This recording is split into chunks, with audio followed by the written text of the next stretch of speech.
மந்திரம் 24. கிருஷ்ணாண்ணா ப்ளீஸ், நான் சொல்கிறத கொஞ்சம் பொறுமையாக கேளுங்க. இங்கே இருக்க ஷான் அப்புறம் தியா உண்மையான ஷான் தியா கிடையாது அப்படின்னு சொல்லி நடந்த எல்லா விஷயத்தையும் என்கிட்ட சொன்னான். கூடவே இது எல்லாத்தையும் நான் ராதா அக்காவுக்காக தான் பண்ணியிருக்கேன்.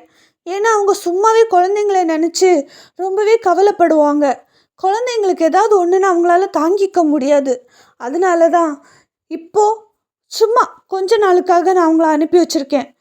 இங்கே தியா அப்புறம் ஷானோட உருவத்தில் இருக்கிறது எங்கள் தேவதை லோகத்தில் இருக்க தேவதைகள் தான் அப்படின்னு சொன்னான். இதை கேட்டு எனக்கு எதுவுமே புரியலை. இங்கே பாரு பூமி, என் பிள்ளைங்களை எப்படியாவது காப்பாற்றி ஆகணும், இப்போ என்ன பண்ணுறது அப்படின்னு நான் கேட்டேன். அதுக்கு பொம்மி, அண்ணா நீங்கள் இப்போ தேவதை லோகத்துக்கு வந்தாகணும். நம்ம ராணி தேவதை கிட்ட பேசலாம், நம்ம பிரச்சனையை அவங்கக்கிட்ட எடுத்து சொல்லலாம். அம்மா கிட்ட கண்டிப்பாக சொல்யூஷன் இருக்கும். அம்மா எந்த ஒரு பிரச்சனையாக இருந்தாலும் சுலபமாக முடிச்சு வச்சுருவாங்க அப்படின்னு சொன்னான். இதை கேட்டு நான் கொஞ்சம் யோசிக்க ஆரம்பித்தேன். அதுக்கு பொம்மி, நீங்கள் ஏன் யோசிக்கிறீங்கன்னு எனக்கு புரியுது. உங்களை பொறுத்த வரைக்கும் தேவதை லோகம் அப்படின்னு எதுவுமே இல்லை. அது மட்டும் இல்லாமல் அதெல்லாம் கற்பனைன்னு தானே நினச்சிட்ருக்கீங்க. உங்களை நான் ஒரு அழகான உலகத்துக்கு கூட்டிகிட்டு போக போகிறேன் அப்படின்னு சொல்லிட்டு அவள் தன் கண்களை மூடி, அன்பான ராணி தேவதையை எனக்கு சக்தி கொடு அப்படின்னு சொன்னான். உடனே அவள் கையில் ஒரு மந்திரக்குச்சி வந்தது. அதை பார்க்க ஹாரி பாட்டர் மந்திரக்குச்சி மாதிரியே இருந்தது.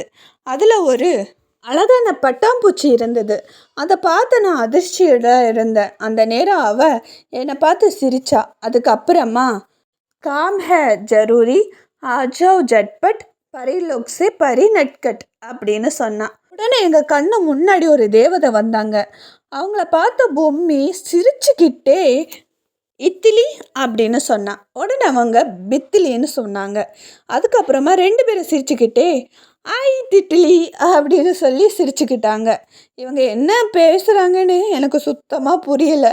ஆனால் அவங்களோட ஆக்ஷன்ஸ் எல்லாமே எனக்கு கொஞ்சம் க்யூட்டாக தெரிஞ்சுது. வணங்குகிறேன் இளவரசி அப்படின்னு அவங்க சொன்னாங்க. அதுக்கு பொம்மி, உங்களை நான் வரவேற்கிறேன் குறும்பு தேவதை அப்படின்னு சொன்னாங்க. அது எல்லாத்தையுமே நான் பயங்கர ஷாக்கிங்காக பார்த்துட்டு இருந்தேன். சொல்லு பொம்மி, உனக்கு என்கிட்ட இருந்து என்ன உதவி வேணும் அப்படின்னு குறும்பு தேவதை கேட்டாங்க. அதுக்கு பொம்மி, புதுசாக சொல்கிறதுக்கு என்கிட்ட எதுவுமே இல்லை குறும்பு தேவதை. எல்லா விஷயமும் உங்களுக்கும் தெரியும்ல. இப்போ கிருஷ்ணா அண்ணன் நம்ம கூட வந்தாதான் தியா அப்புறம் ஷானை நம்மளால் காப்பாற்ற முடியும்.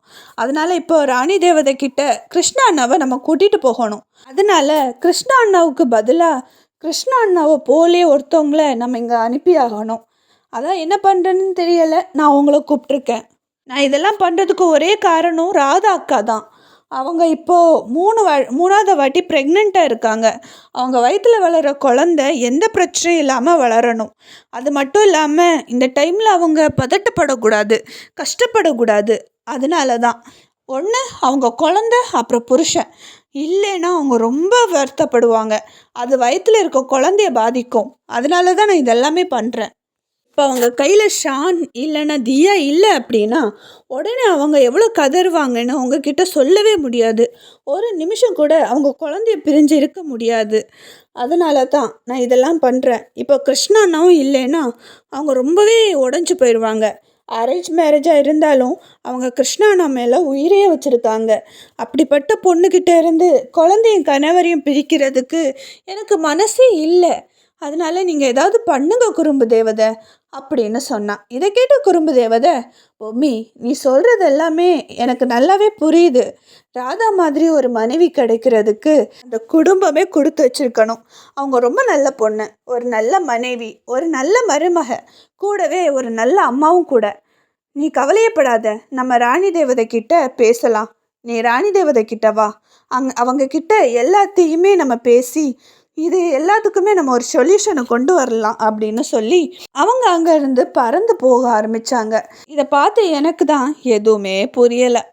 மறுபுறம் இருலோகத்தில் ஸ்ரீதேவி பயங்கரமாக சிரிச்சுக்கிட்டு இருந்தா.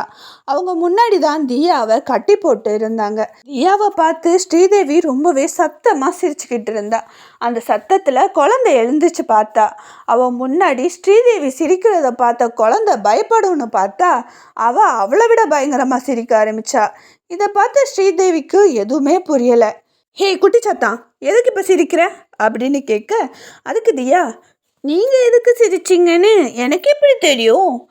ஏதோ பெரிய காமெடியாக இருக்கும்னு சிரிக்கிறீங்கன்னு நினச்சிக்கிட்டு உங்களுக்கு கம்பெனி தரலான்னு நானும் சிரித்தேன்.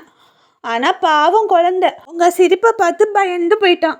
ஆமாம், நீங்கள் பல்லு தேய்க்கிச்சு எத்தனை நாள் ஆச்சு?